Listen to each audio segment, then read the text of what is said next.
Hello everyone, today I'm going to be taking a look at a collaboration between Wargames Atlantic and Andy Hobday and Paul Hicks for the Barons War, as I check out the Foot Knights plastics from 1150 to 1320.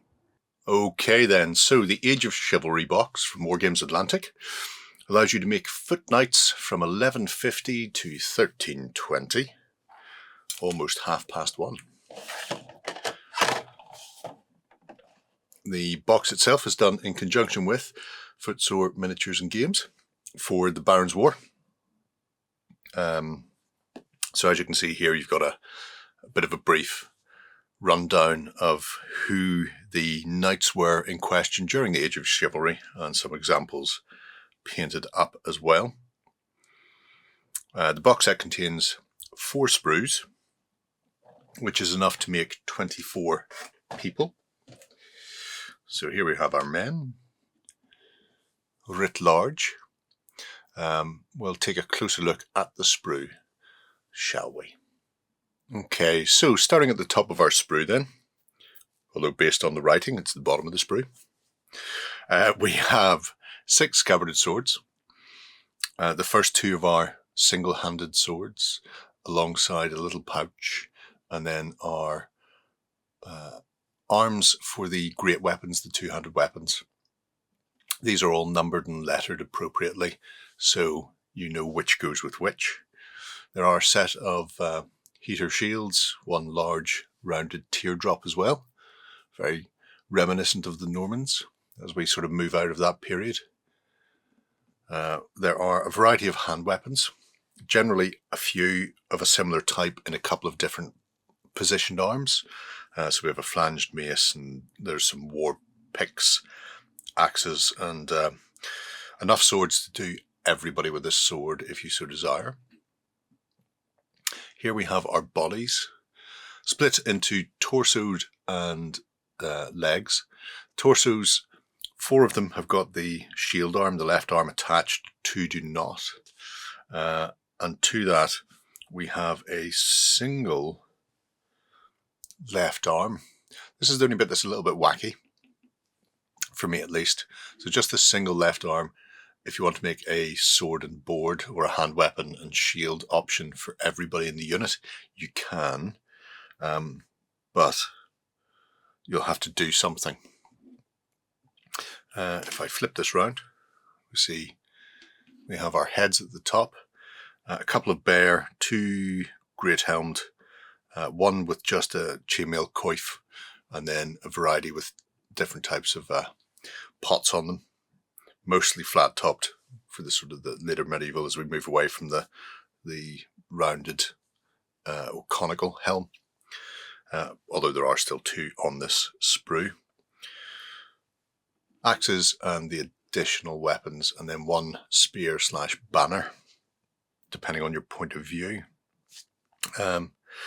So there are 2 sets of great weapons. There are 2 axes, and there are 2 of these falchion-esque swords, and there are also some falchion-style weapons as well, just single-handed. So overall, sprue's very nice.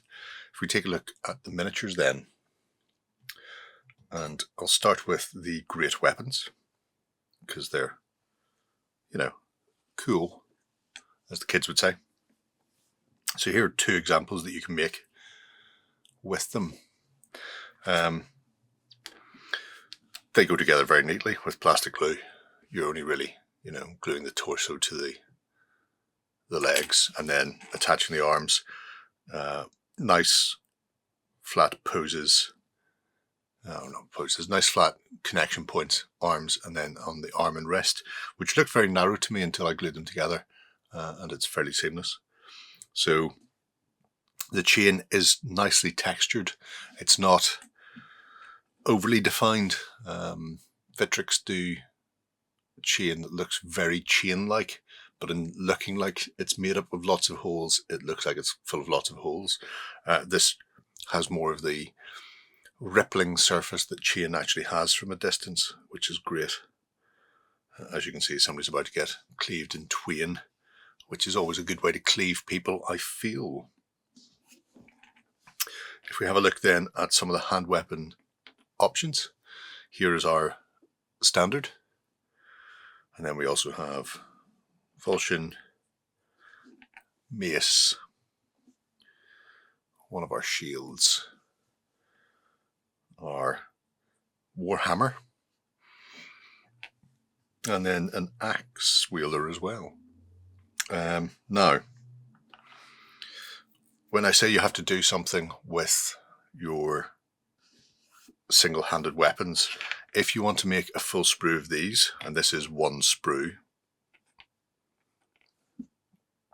you only have one additional left arm for a shield. So assuming you don't want to make any great weapon models from your box, you just want everybody to be hand weapon and shield, what you'll have to do is cut down one of the great weapon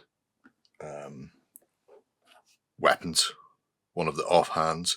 So this is actually the glue-on arm for a shield, which, you know, is spot on. This fellow has got an arm that was originally this axe.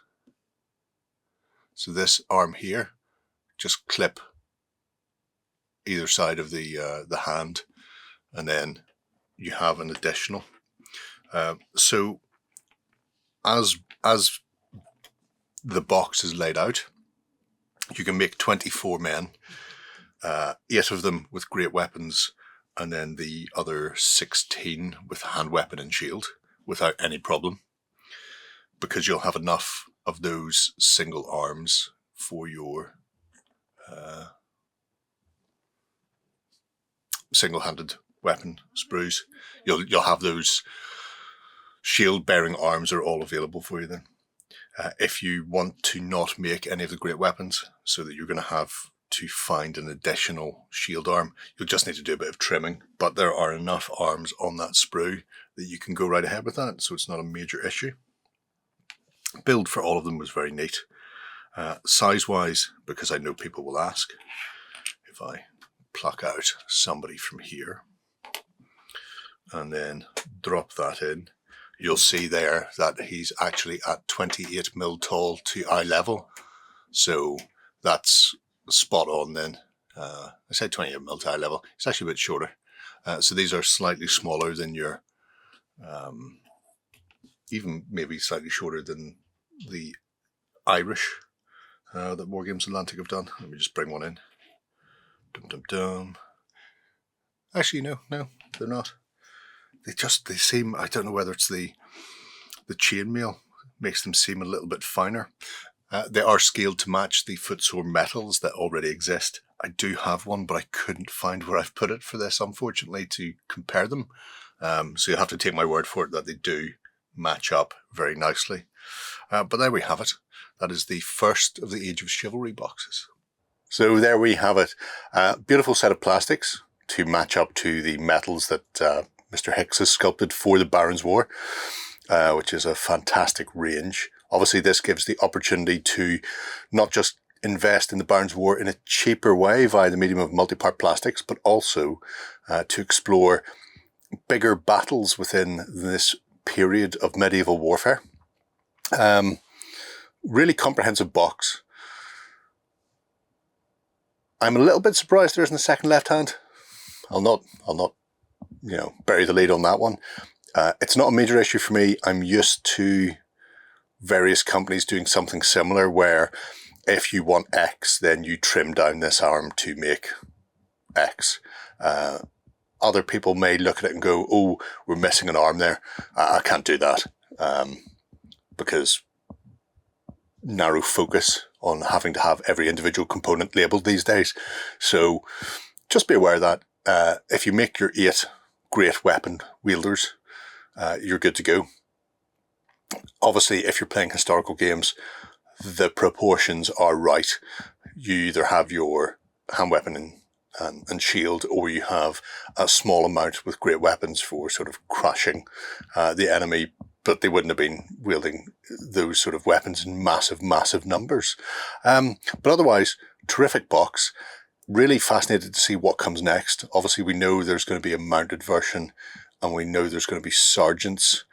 and I can't remember. I think there's a fourth box, and I don't know if it's mounted sergeants or if a different type of infantry, maybe like a peasant levy or a bow unit or a crossbow unit, that sort of thing.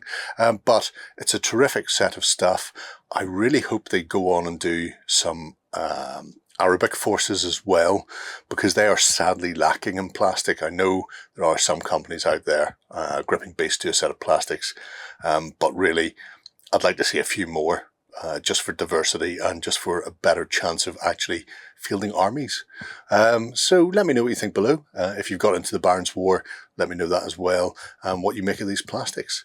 Until next time, folks, bye-bye. Go ahead and check out our other content on screen now. And while you're at it, why not hit subscribe and remember to ding our dong. Go on, you know you want to click it. Go on.